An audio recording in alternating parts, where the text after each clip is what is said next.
Bureau. Bonjour Stéphane. Bonjour Mario et merci de votre souplesse à Yasmine Oui, et on a. toi qui avez accepté Tu d'inverser l'ordre. sais que là, on a fait paniquer des gens qui disent moi, j'embarque dans l'auto, c'est Yasmine, puis là, qui se disent voyons, ce matin, je suis en avance sur mon horaire. Non, on a inversé les chroniques, là. Parce que les radios du matin Ce qui sont. me rassure, c'est qu'il n'y a personne qui m'attendait. Bon. Stéphane, on parle souvent de l'appui de la Maison-Blanche à Israël, mais ce matin, tu te penches, parce qu'évidemment, les autorités politiques s'appuient aussi sur l'opinion publique de leur pays, et tu as le sentiment que l'opinion publique aux États-Unis par rapport à Israël là, est en train de basculer. Je te corrige. D'abord, c'est pas un sentiment.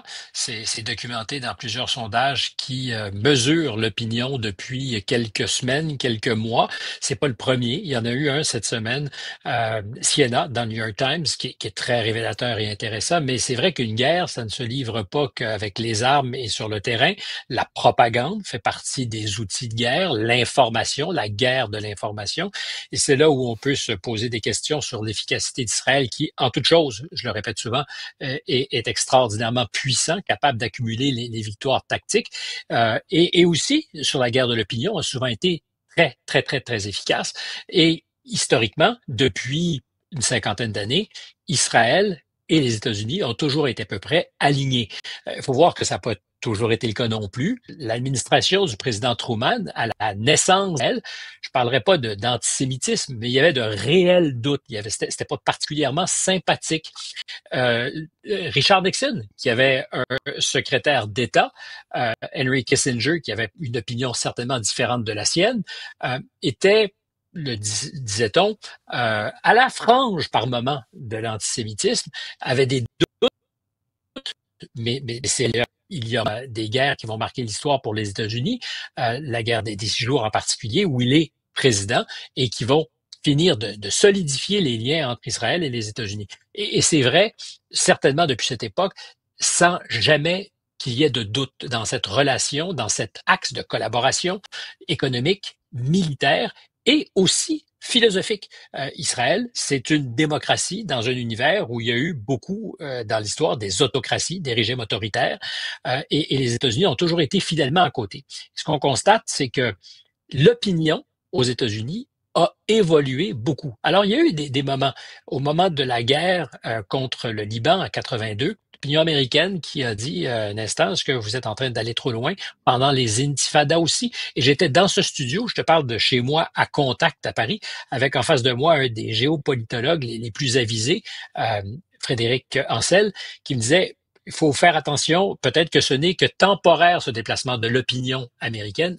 Moi, je pense que c'est quelque chose de plus profond qui est en train de se passer. Je te donne quelques conclusions pour ceux qui n'auraient pas lu le New York Times cette semaine, mais 4 Américains sur 10 estiment qu'en ce moment, Israël délibérément s'attaque aux populations civiles. 4 sur 10.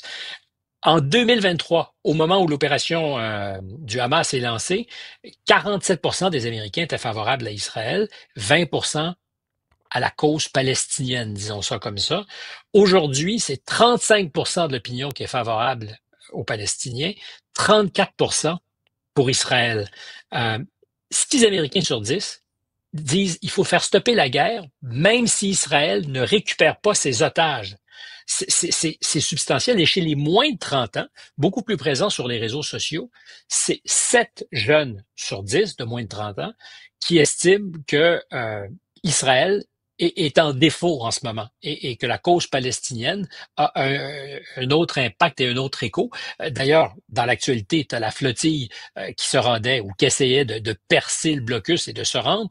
Tous ces moments de communication que Israël comprend très très bien, hein, ils sont pas du tout dupes, finissent par bâtir un narratif qui joue très clairement en ce moment contre Israël. Netanyahou l'a reconnu. On est en train, sur les réseaux sociaux, de perdre la bataille. TikTok, on disait, je pense qu'on a eu la discussion l'an dernier, toi et moi, TikTok, au-delà de la menace que faisaient peut-être peser les algorithmes chinois sur les intérêts de sécurité nationale, je pense que la pire des hérésies, c'est que depuis octobre-novembre 2023, TikTok est un vecteur où des opinions favorables à la Palestine sont beaucoup plus nombreux. Puis je pense que ça a déplu à une partie de la classe politique américaine qui s'est dit un instant, là, c'est un point de vue qu'on ne veut pas trop entendre.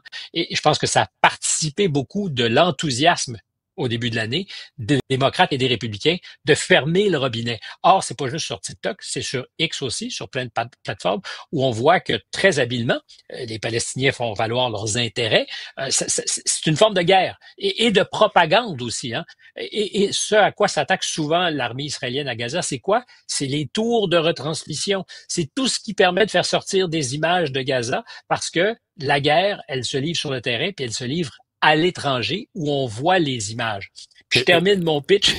J'allais dire, le plus puissant des lobbies à Washington, ben, tu le sais, il y en a deux, hein, des armes à feu, la NRA, la National Rifle Association, et l'AIPAC, qui est le bras lobbyiste du gouvernement israélien à Washington, très, très, très puissant. Ils donnent des sommes considérables. Ils ont investi pour défaire une représentante, un représentant au Congrès, Cori Bush, 23 millions, pas pour la campagne électorale, mais pour les primaires, pour faire en sorte que Cori Bush soit défait par un autre démocrate à la primaire, parce que Cori Bush s'était prononcé très, très, très énergiquement contre ce que fait Israël. Donc, AIPAC, historiquement, c'est puissant, c'est incontournable, c'est plus que puissant, en fait. C'est une machine redoutable du point de vue des intérêts d'Israël.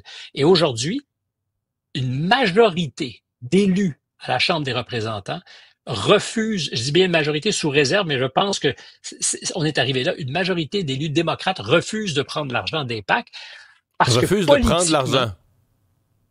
Exact. Ils ne veulent pas avoir de lien avec ce lobby. Et entendons-nous bien, hein, ils donnent aux républicains, ils donnent aux démocrates, comme la NRA donne aux républicains et aux démocrates. Alors, il y a des sensibilités plus grandes chez les républicains. Ils donnent aux candidats dont le discours est acceptable.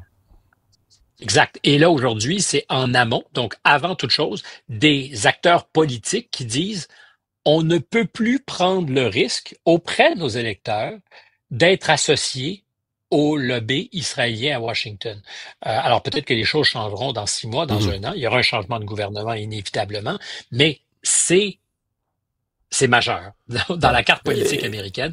Il nous reste 1 minute. On n'a pas de nouvelles du Hamas. Est-ce que parce que d'abord c'était une des choses qu'on attendait cette semaine. On est vendredi matin. Est-ce que le Hamas pourrait accepter la proposition de paix qui est sortie plus tôt? Là?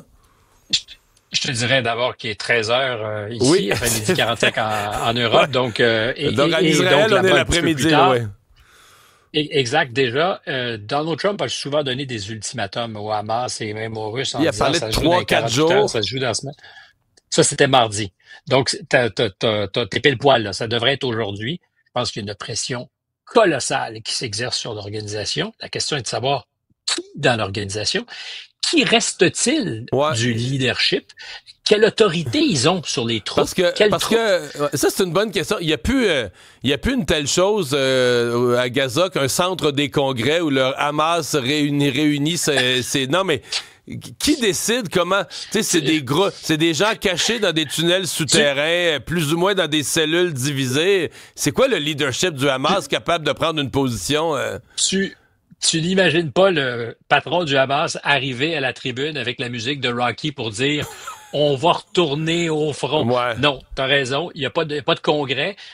C'est donc des gens qui d'ailleurs ne sont pour l'essentiel pas nécessairement à Gaza, qui sont en dehors, qui sont au Qatar et ailleurs, avec des relais de gens qui sont dans des tunnels quelque part et qui essaient, tant bien que mal, j'imagine, d'arriver à un consensus. Puis, pour qui vont-ils parler? Est-ce qu'ils vont parler pour le Hamas? Est-ce qu'ils vont parler pour le 1 800 000, 900 000, 2 millions de Palestiniens qui sont à Gaza? On peut en douter, mais on n'a pas de réponse. Ça devait être aujourd'hui. Et quelle sera la réponse de Trump si on n'entend rien? Parce qu'il a été catégorique en début de semaine, lundi. Si ça ne fonctionne pas, je serai 100% derrière Netanyahou, Israël, qui auront à régler eux-mêmes le problème ou la question.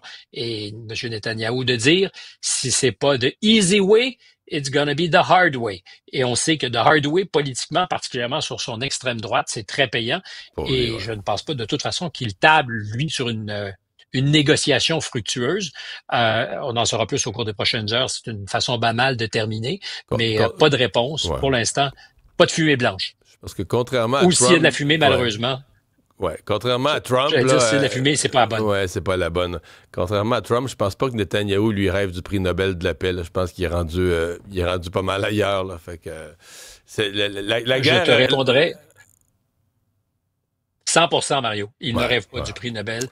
Lui, La il rêve est... de se mettre à l'abri de la justice israélienne le plus longtemps possible. Voilà. Hey, merci. Bonne fin.